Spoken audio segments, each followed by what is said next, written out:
Oh, hello. We didn't Hi. see you there. Me, Kyle, and my friend Jarret were just hanging out here when we heard a knock on the door, and we learned that Frank Turek was going to be in the studio with us today. That's another objection that some atheists have. How do we know we're not in the Matrix? And the answer is we don't. We could be. I love the line, I find your lack of faith disturbing. You can say it better. Go. You're a voice actor. I find. Nope. I just did Gandalf. Yeah, that's what We encourage you guys to check out Frank Turek's stuff on the internet. Check out the new book, Hollywood Heroes. And here we go. All right. Come on in, Frank.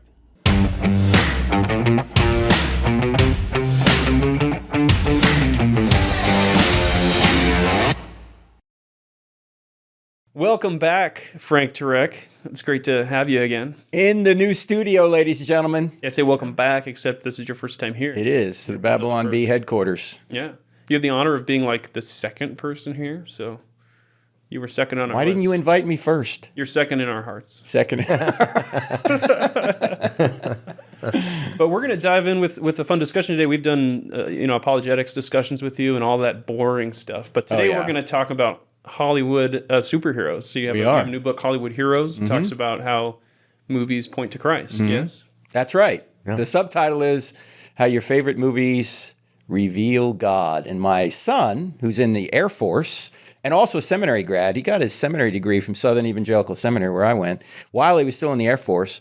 He's like a movie buff. And about 5 years ago, we were talking and I said, Zach, there's so many things you know about these movies that point to Christianity, that point to Jesus. We had to write a book. It only took us 5 years to pull it together, but here we are. All right, so Yeah, co-written. That's awesome. Yeah. What was that process like? Well, You wrote it all and then just slapped his name on it. yeah, that's right. No, it was the other way around, actually. I mean, he knows the movies inside and out. So we're doing Captain America, Iron Man, Harry Potter. I know that's controversial among some Christians, but we'll talk about that. Oh, yeah. Star Wars, Lord of the Rings, Batman, Wonder Woman, Superman's in there too, a little bit about Spider-Man. And then the ultimate hero is, of course, this man named Jesus. And so it all... I thought you were going to say Captain America. Yeah, no, that's Zach's favorite character. My favorite character is Iron Man. This Jesus, which phase of the Marvel Cinematic Universe was Jesus? I don't remember. Jesus. Yeah, well, he's kind of they're borrowing from Jesus everywhere, all of these guys. I mean, are we going to spoiler alert now and talk about the end of Endgame? We'll do that later. We'll get there. I think Endgame is past the statute of limitations. It is? Yeah, it's it's to say spoilers. spoiler alert If you haven't anymore? seen it, Endgame is like, it's already been memed to death, so it's once it's Okay. in the memes, you're safe, I think. I mean, Thanos is part of common language now. Well, people always ask, like, what's the common thread through all these superheroes and even fantasy stories that point to Jesus? The number one common thread is sacrifice, right? They all sacrifice. So Tony Stark, he sacrifices himself. Oh, spoiler. I'm sorry, man, I blew it. And Darth Vader is, spoiler alert, Yeah. Is what? Luke Skywalker's father. What? No. Wait, what? Yeah. So, but anyway, we go from Tony Stark, because I just love Iron Man. He starts as a billionaire, playboy, amoral arms dealer, and you'd think this guy would be happy, right? I mean, he's got the big three that we always say people think they need to have to be happy. Sex, money, power, he's got it all, but he's miserable. Why is he miserable? Because he doesn't have purpose. He doesn't have identity. He doesn't even know why he's here. Why is he here on Earth? And then, as you know, this weapon that he sold to terrorists blows up near him. It puts shrapnel in his heart, near his heart, and then he has to have this device installed right in the center of his chest to guard his heart from encroaching shrapnel. Now, Just like Jesus. Perfectly, just like Jesus. I can see that. No, it's just like Proverbs 4:23, which I think is the second most important verse in the Bible other than the gospel to today's culture, and that is, guard your heart because everything you do flows from it. In fact, it says, above all else, guard your heart. The culture says what? Follow your heart? But we really need to guard our hearts, because if we just wantonly follow our hearts anywhere, we're going to wind up like the early Tony Stark. He's going to be anxious.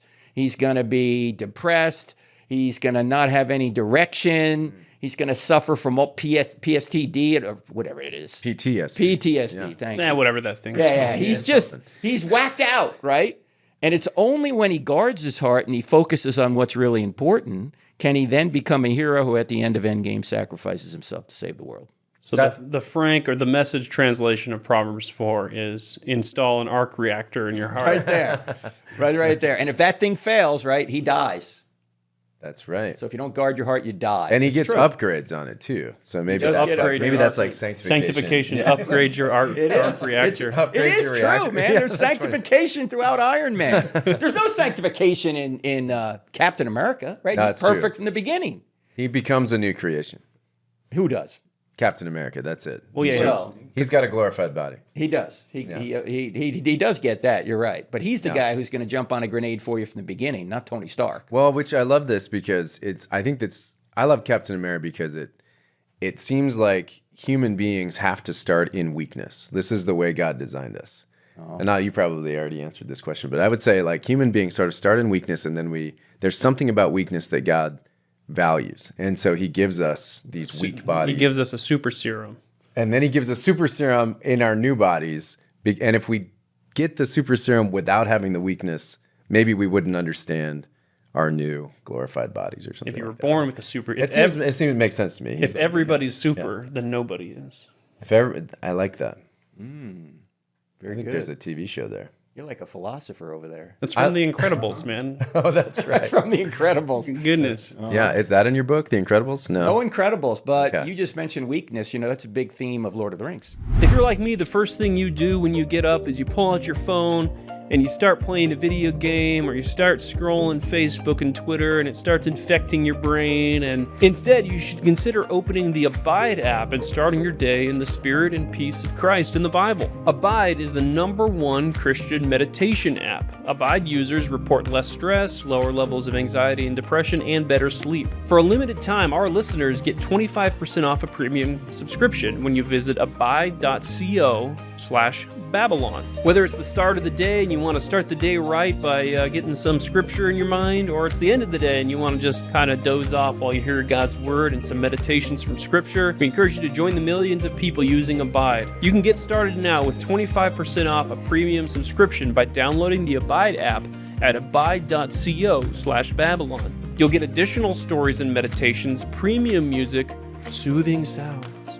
You can support the Babylon Bee podcast and get 25% off by going to abide.co/Babylon, where you can download the Abide app and get 25% off your premium subscription.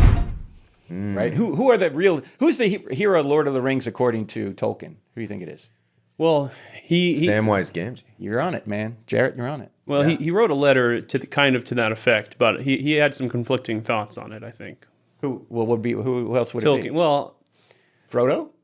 The problem that when people Frodo. talk... Yeah. Well, Frodo is, to me, is the hero of Lord of the Rings, but and Tolkien kind of said yes and no. He does fail in the end. Yeah. Which is I don't know. Go ahead. I don't want to step on your... No, it's perfect. But Providence takes over, right? Mm-hmm. That's why, and we're jumping all around here, but that's where Gandalf at one point says to Frodo, you got to tolerate this hobbit who's been giving you a lot of trouble, Gollum. You got to just tolerate him. Who knows what's going to happen in the end, right? Turns out that Gollum, in trying to get the ring, actually completes the mission and falls into the pit or the lava with the ring, just like inadvertently.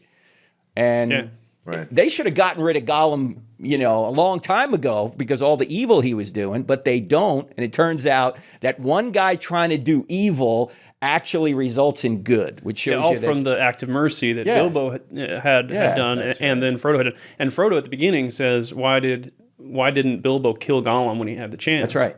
Right. And then when he has the chance to do, I think he has 2 chances to kill Gollum, and he both times he has mercy on him, which is when he's actually in the spot in the shoes, he realizes the conflict that was inside of Bilbo. So. Because there's a ripple effect that happens.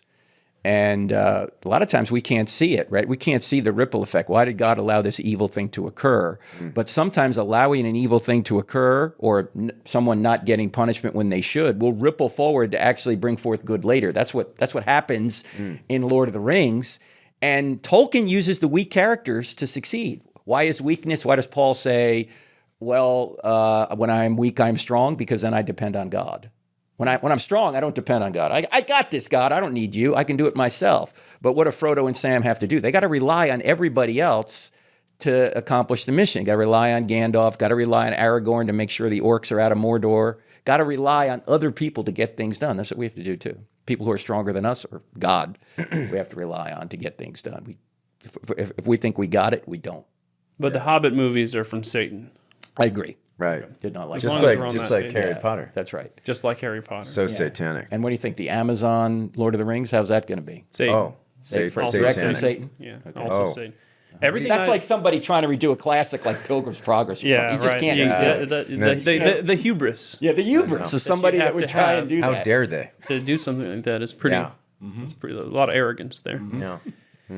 Yeah, everything I've read from the people who are working on the Amazon Lord of the Rings is like, they're talking about the theme. These are the themes of Tolkien, and they're like diversity and inclusion. And I'm like, what? I'm like, well, like that's really like diverse groups of people coming together to. I'm like, well, that theme is there, but it's not like even in the top 20. That's not the reason for it. Yeah. So it makes me think they don't understand Tolkien at all, and they just wanted their version of Game of Thrones, and they slapped Tolkien's name on it. So mark my words. Yeah. Prediction now, it's going to be terrible. Yeah. Mark those words right now. They're going to ruin Words have been marked. All right. Wait, let's back up though. So we jumped right into all the movies and stuff. Yeah. But because you like to just jump right in, that's what you do. But I don't know. There's a little bit of goofiness sometimes when I read it. I don't know. There's an instant eye roll, like when a pastor is like, "Oh yeah, we're going to show the Captain America clip, and now they'll use that to." I don't know, and maybe that was just me growing up and always seeing Braveheart played on the Braveheart. He still clip. does that. Does Pastor Glenn still do that? Pastor Glenn. I love you, Pastor Glenn. He and still I love your plays Braveheart about twice a year. The church we grew up, there's always like, I don't know, maybe we had an instinctive, visceral reaction to that where we're like, you're just using the Hollywood stuff. And there's a little cheesiness that comes with it where you kind of think like, really, were they really? So what's the balance between like, actually, obviously, people do borrow from the Christ myth, or I'd say myth, but it's not a myth. It's the true myth. But the one true myth is that Lewis or whatever. So what's the balance between the value of looking at stuff created by secular Hollywood, versus I don't know. Go ahead. Well, talk. I think Paul does that in Acts 17 when he goes to Mars Hill. He starts quoting from the philosophers, the Greek philosophers. Like, for example, you say that in Zeus we live and move and have our being, but I'm saying in Yahweh we live and move and have our being, right? He's quoting from them because that's the way he can have a bridge to the gospel, by taking stories and beliefs that they have and say, just like you believe this is really the truth.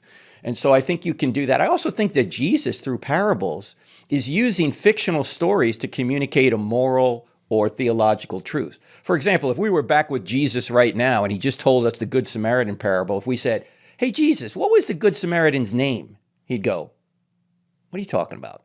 No. I mean, this didn't really happen. I'm just telling a story to illustrate a moral or theological point. So in fact, this is one of the ways he could get away with not being killed so early, because the Pharisees could say, well, he's just telling stories, right? These aren't really true. I mean, they have a true point, but he's telling stories. He's communicating in parables in order to bring people to where he wants to bring them without alerting the authorities to say that, oh, this guy's claiming to be God right here. I mean, he does that when he's under oath, but along the way, he's doing it in a much more subtle way. So just like Jesus, just like Paul, we can use fictional stories to communicate a moral or theological truth. Yeah. The Good Samaritan's name was Bob. For the record. Bob the Samaritan. Bob the Samaritan. Yeah. Bob Samaritan. Bob Mr. from Samaritan. Samaria. Yeah. There are some who call me Bob. And some call me Tim. His name was Tim. That's what I was going to say. Tim. Finding God in Monty Python. I love it. It's the next book. I like it. When did you first see Star Wars? I was 15 when the first movie came out in 1977. All right, let's do some math now. How many times did you see Star Wars in the theaters? Probably twice. Yeah, when it first came out. That was an event. My son, Zach, whom I wrote this book with, Hollywood Heroes, he was like 9 when The Phantom Menace came out. And he said, I remember people were dressed up in these costumes. So when people are getting dressed up for a movie, it's a cultural phenomenon. It's not just a movie. And they were doing that back in 1977. They already did it. Yeah. Yeah, I went to the Mann's Chinese Theater downtown to watch The Phantom Menace. And I dressed up. You did? Yeah. As what? I was a Thomas? Jedi. Yeah, as Leah Thomas. As Princess Leia in the Jabba the Hutt scene. Did I miss Yeah, it? the Jabba the Hutt outfit. You're the Jabba the Hutt. It was fetching. So generic Jedi. You were just generic, like a Yeah, because I had a friend that made Jedi costumes, so I wore it, and it wasn't a specific Obi-Wan Kenobi or something like that. I dressed up for Revenge of the Sith. I didn't dress up for the other two, but I did see all of those, at midnight or whatever. Yeah. What were you? Yeah, no, I just did the Jedi robe, like the Jedi generic Jedi robe and Target. I wore Indiana Jones lightsaber. to the Indiana Jones 4. Very disappointed. Yeah, it was not worth 4? Is there a 4? What's the 4? the Crystal Skull. There was no 4. Yeah. Crystal Skull? There is no spoon. There was 3 movies. The Crystal Skull. 3 movies. The third one was with Sean Connery. What was Last the fourth Crusade. one? Nothing. It was the Crystal There was the nothing. Kingdom of we don't talk about We don't talk it. about Okay, it. all right. It doesn't exist. It was the Okay. Kingdom of the Crystal Skull. all right. About the aliens. We don't talk about spoiler. I mean, nobody's going to see it. It's not like anyone's going to watch it. Anyway. But it's Worst a good. movie It ever brings made. up a good spiritual point. It's like the false gospels that come. Yeah, it's we're kinda like the- warned it's the of false Gospel of messengers Thomas. that will bring false gospels. Yeah. like Kingdom of the Crystal Indiana Skull. Jones is healing kids that in when, your book? when he's Do you young, talk about that? recreating Indy, death. no Indy in our book. No, no. Hey everyone, right now there's a situation brewing in the men's basics department. Men are being held hostage by overpriced brands that simply aren't mission tested. That's why we're excited to tell you about Undertac, the only brand that's literally been battle tested by special forces. These have to be the greatest boxers ever made because they cover all the bases. High quality material that's antibacterial, anti-pilling, and moisture wicking, so you stay fresh and dry all day.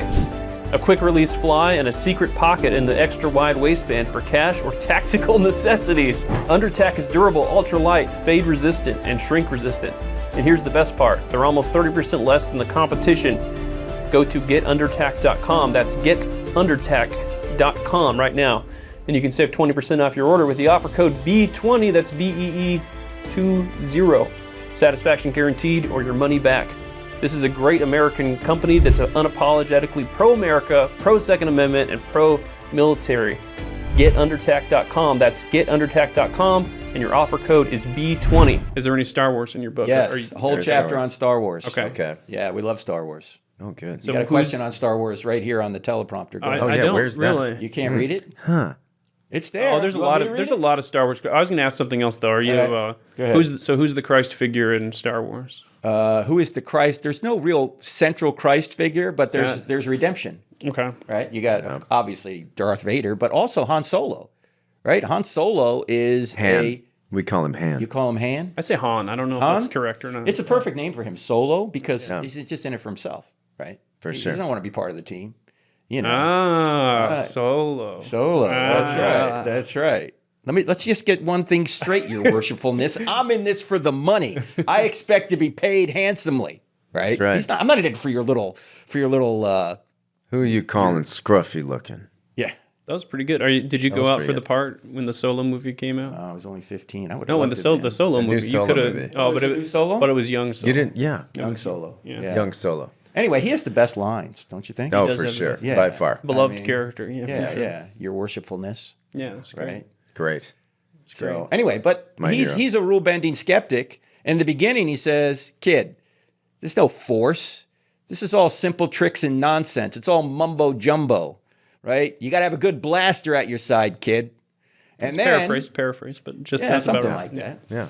And then what happens to him? We're gonna get angry comments. Actually, what he said Technically, that's not what he the said. word was something quite different. Than Greedo. And then Jabba the Hutt, who's way bigger than a hut, has him and puts him in carbonite, freezes him in debt, and then who shows up? Luke Skywalker to redeem him, Yeah. get him out of debt. He's got a thermal detonator.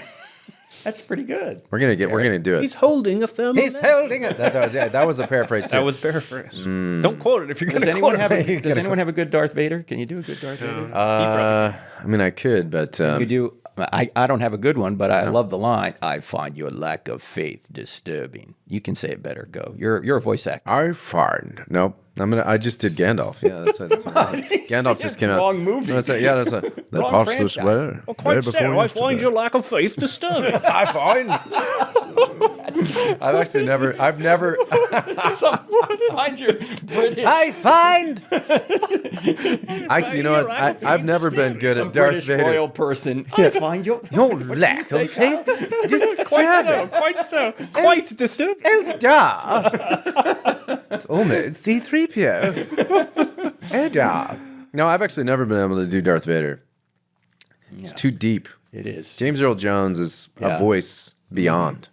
It's a voice beyond. Well, so for the record, in my opinion, Salacious Crumb is the Christ figure Salacious Crumb, really? in Star Wars. I think. Well, look, they even have. Let's go back to Han Solo. We got diverted from your British. From your high-minded British. From the worst Darth Vader impression of all time. I find your lack of faith disturbing. Yes. Now I need to see the movie edited with your voice dubbed over Darth Vader. It just instills terror into anyone who's listening to him. There's been a murder. Yeah. Anyway. So anyway, after he's redeemed by Luke Skywalker, and then he witnesses with his own eyes the Force actually working, then he becomes a believer. He says, it's all true, kid. All of it. How? He comes through the evidence. And that's how we're supposed to come to faith. Come through the evidence. At least look at the evidence and see it's really true. In fact, when we're going to do a podcast on Kyle's arrogant new book. Or what do you call it? Hubris? Hubris. The postmodern Pilgrim's Progress. Yeah, right. There's a guy in that book that is looking at the evidence and basically saying, who is it, Mr. Meteor or something? Or Mr. Mayor. Yeah, the mayor of the city of destruction. Yeah. Because the meteors are flying at their town, and their town's about to blow up, and his hair's on fire, and he's like, there's no destruction. What are you talking about? There's no fire. Right. Not seeing His hair's on fire. Not seeing it. And so when you look at somebody like Han Solo, he sees the evidence and he believes, but there are people who will see the evidence and not believe. It could be staring them in the face. They don't want to believe it. That's why I always ask young people on college campuses, if Christianity were true, would you become a Christian? Many of them will say no. It has nothing to do with evidence. They're not on a truth quest, they're on a happiness quest. They're just going to believe whatever they think is going to make them happy. They don't want there to be a God because they want to be God of their own lives. And so it's good to see somebody who sees the evidence and believes, but you can also show a lot of evidence to people and know, I won't believe no matter what you do. I'm going to do my own thing. This makes me wonder if in the Star Wars universe there's like atheist societies that like get together and they wear fedoras and they like have neck beards. Talk about the Force is a myth. It's all a lie. It's all a lie. Yeah. That's right. It's all a lie. The Jedi make it up to control us. Absolutely just, I don't know what I just said. Ridiculous. It's so crazy. Well, okay, but that brings up some of the barriers that you run into with some of this stuff, because the Force, growing up, like my parents let me watch Star Wars, but it was like, but be careful because it's, Eastern mysticism. Right. He got it all from New Age philosophy, and I think there's truth to that. Sure, so where's the balance for Christians? Because you talked about how Paul used it on Mars Hill. Right. But that was to speak to a culture. So is that the primary thrust of these kind of things, is to reach out, or like what value does it have for the believer, to contextualize this? Well, one of the things I think, one of the values it has is that, first of all, everyone knows something about Star Wars, right? And so you can use elements of Star Wars.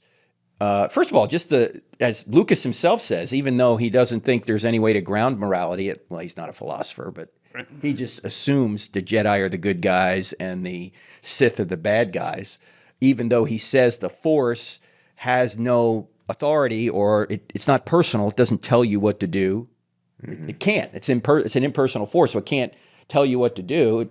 You're not obligated to obey the Force. It just turns out that people who do obey the light side turned out in a better position than those that don't. In fact, even physically, Darth Vader and the Emperor are both physically deformed because they follow the dark side, whereas Luke and Leia and others, well, Vader got pushed no into a volcano. He did, but it was because of his own slide into sin. In fact, it's because he didn't have the high ground. Lucas actually says, I have the high ground. I'm just going to quote. Don't do it, Anakin. I have the high ground. It doesn't matter who the character is. It's some British high-minded. I need you to dub the whole movie now. It's just... But Obi-Wan Kenobi was, don't go against the Council Master. Not again. That was closer, but it's still... All right. Sorry. That's the one line. I'm sorry. I'm totally derailing you. Should we tag Adam in? Yeah, let's tag him in. Tag him in. Treasure in heaven is great, but it's not going to buy you a tank of gas. So let's take a moment to briefly review the current state of our economy and the global effect the war between Russia and Ukraine has had. We're in for a tough year here, and Biden's printing and spending could be catastrophic for the US dollar and the market. That's why a growing number of financial analysts are recommending you diversify with gold and silver now. And the only company we recommend is Allegiance Gold. Our friends at Allegiance Gold can help you protect your IRA or 401k with physical gold and silver and have it delivered securely right to your door. The team at Allegiance Gold takes the time to educate their clients on the importance of having a financial portfolio that's diversified with gold and silver. Allegiance Gold has been one of the top precious metals firms in the nation for their commitment to protecting your hard-earned savings. They have an A+ from the Better Business Bureau, a 5-star rating with TrustLink, and they're AAA rated with the Business Consumer Alliance. If you act now by calling them and you mention Babylon Bee, they'll even give you $500 of free silver on a qualified purchase. Call 844-790-9191 to get this exclusive offer. Or you can visit allegiancegold.com/B. That's B-E-E. Call 844-790-9191. That's 844-790-9191. Or visit allegiancegold.com/BEE. All right, go ahead. So where were we? I don't know. His slide into sin. He slides into sin. Yeah. In fact, when... And lava. and lava. He slides into sin and Which lava. represents sin. Yeah, right. Which does represent What's sin. the lava Hell. in your life? Yeah, That's right. Yeah. Jesus can take the lava from your life. The lava planet that you live on. That's right. That's right. So... I can't remember what point we were looking at. What happens when Anakin actually is tempted by the Emperor before he becomes the Emperor? He actually tells Anakin, I'm a Sith. And Anakin says, okay, I'm with you now because you can help me protect my family. You can give me the power that I want. And Lucas, in an interview, said this is when Anakin actually succumbs to the devil, when he slides to that point. And then he becomes Darth Vader, and he's put back together by the Emperor. And as Lucas says, he's half man, half machine. There's not much human to him left. It's more machine than man. More machine than man. How does he actually say that? But all Jarret? bad. Wait, we need. Was the Emperor? He's more actually more machine than man. Who said it? Who said it? Doesn't matter. Some British high-minded royal. Go ahead. He's actually more machine than man. That's not the exact line. That's not the. No. That's not the exact line. I'm just. I fail every time. If R2-D2 was going to say it, how would he say it? Right. So anyway, there is this good and bad theme, obviously. Well, going through all these movies, but Lucas admits it. It's a morality play, and you can. In fact, we have a chapter. We have a section in the chapter on Star Wars. Can bad people go to heaven? Someone like Darth Vader, who has slaughtered innocent people, and of course, our answer is only bad people go to heaven, because there are no good people. We're all fallen. We all need a savior. In fact, in Star Wars, they have this kind of little transfiguration scene. Who's in the transfiguration? You've got Anakin, Yoda, and Obi-Wan. Alec Guinness, Obi-Wan. Yeah, Obi-Wan Kenobi. Right, and it's their afterlife. It's very reminiscent of the Transfiguration. Jesus. They replaced the old Elijah, Darth Vader character with the new Anakin character in the special edition. Yeah, Lucas went back and digitally put in the younger Hayden Christensen. That's really disrespectful to the actor. I think so too. I actually hated that. I hate that they did think he was disturbing the Force right there. That was a choice. Yeah. He made some choices in the... Is that like when the Jehovah's Witnesses edit the Bible and change things? They do. You're absolutely right. So it's similar to that. Very similar. When the pink-haired lady in Episode 8, The Last Jedi, sends her Mon Calamari cruiser into lightspeed to collide with and destroy the pursuing First Order fleet, thus breaking the entire lore of Star Wars and basic rules of hyperspace, was this pointing to Jesus defeating death by sacrificing himself on the cross? I don't know. I went to the bathroom. So Yeah. All right, next question. In Lord of the Rings, Gandalf is typically viewed as a Christ figure. Does that make Shadowfax the Holy Spirit? Wait, is that blasphemy? Did you guys just write notes to make me blaspheme? How does Tom Bombadil fit? how does who? Tom Bombadil. He's in the books. Oh, he's in the books. Well, we didn't. He's also in The Hobbit. We're isn't going he? to movies. No. This is all more movies than books. Okay. But I will say this, that Tolkien spreads out the Christ figure among three characters. Gandalf, Aragorn, and Frodo. So each one of them has some aspects of the Christ figure. In fact, Gandalf is a messenger. He's an angel, according to Tolkien, so he's sending a message. Aragorn is the returning king, and of course, Frodo is the one that's going to actually accomplish salvation. This is kind of like a trinity. You know, the Father plans salvation, the Son achieves salvation, and the Holy Spirit inspires salvation among the people. So you've got Gandalf planning it, Frodo achieving it, and Aragorn inspiring it among the people. It's kind of a trinity thing going there. Dan, knock 3 times if that was heresy. Where's the heresy jar? That's right. Put $1 in there. We are here in the new Babylon Bee studios, and we do not have we don't have comms with the control room. It's So all they have to knock. It's like a tap code that's going on. Yeah. Yeah. Right. It's like when your neighbor's too loud and you try to shut the music Hey, off. can we talk Harry Potter for a minute? Sure. Please. Blasphemy. No. a lot of We've people covered some good franchises, so let's talk about Harry Potter. Yeah. A lot of people were really upset with Harry Potter. Some people are upset that we have it in the book Hollywood Heroes because it's got magic in it. But I noticed there's kind of a bit of a double standard when it comes to Christians and magic in movies. Yeah. Because they didn't like the magic in Harry Potter, but why are they fine with the magic in Lord of the Rings and Chronicles of Narnia? Because they're good books. That's it. Or Star Wars is kind of magic too. Yeah, there's We magic. call it Well, some something Christians else. had a problem with that. Yeah. But I mean, Force look, isn't Gandalf is a wizard.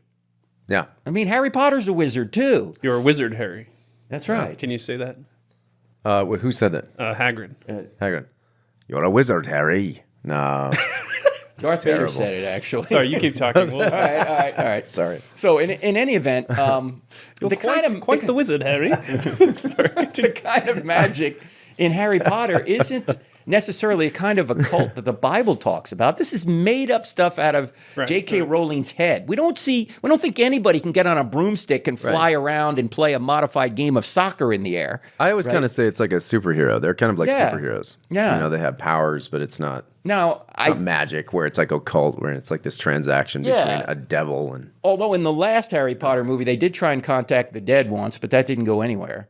So there's not a lot. Yeah, they do have like the crystal ball things, like the divination stuff that kind of borrows from. I mean, I don't think it's done in the same way that people try to do it in the real world, but she borrows that stuff and makes it part of her magic system or whatever. Well, cards and tarot cards. Tarot cards. Yeah, but the idea here is that this is supposed to be fantasy. This is not supposed to be real world stuff. Now, I'm for parents. You know, if parents say, I don't want my kids watching that, you know your kid way better than I do. I'm simply saying, in fact, we say this in the chapter on Harry Potter in Hollywood Heroes. We start out by saying this: arguably, Harry Potter has more in common with Jesus of Nazareth than any other character in modern fiction. Coming up next, for Babylon Bee subscribers. Is Superman literally Jesus? Well, actually, the creator of Superman really designed him to be a mythical version of Jesus. He's not upset that God hasn't stopped him, Lex Luthor, from doing evil to other people. And isn't that true today, right? We never say to ourselves, God, why don't you stop me? I want you to analyze my tattoo. What are your thoughts on that? Always. What do you think it's referring to? It's not feminine hygiene.